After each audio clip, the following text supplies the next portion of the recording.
The National Weather Service just updated its drought observations for Utah, and this year is going to be difficult for everyone, including fish and wildlife species.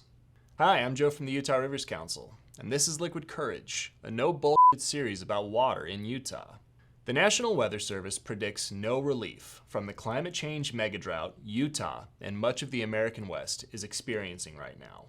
Since runoff from Snowpack accounts for nearly 95% of the water Utah relies on for drinking water, landscapes, and farms throughout the year, low winter snowpacks mean less water for the rest of the year. Right now, our statewide snowpack is at a record low, roughly 22% of median for this time of year. Our snowpacks are actually in worse condition than we often contemplate because we keep ignoring climate change's impact on what is known as the freeze line. The freeze line is the elevation level where it is cold enough for snow to accumulate. Below the freeze line, new snow melts quickly or falls as rain. As climate change warms up our winter air temperatures, the freeze line moves higher up the mountain, which means less of our watershed is covered by snow.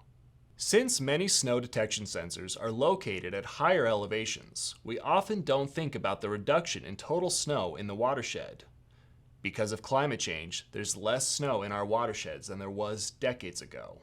This news means Utahns should prepare for another exceptionally dry summer of wildfires and water shortages. Many of our rivers will see record low flows and may even dry up completely. And most streams will experience warmer temperatures, which are hard on trout populations, and we could see fish kills as our rivers won't have enough oxygen in the water column.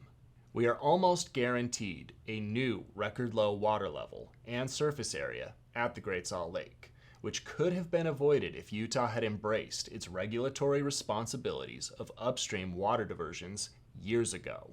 Some people argue that the solution is to build more dams and reservoirs, but statewide, our reservoirs are only at about 39% of their combined capacity.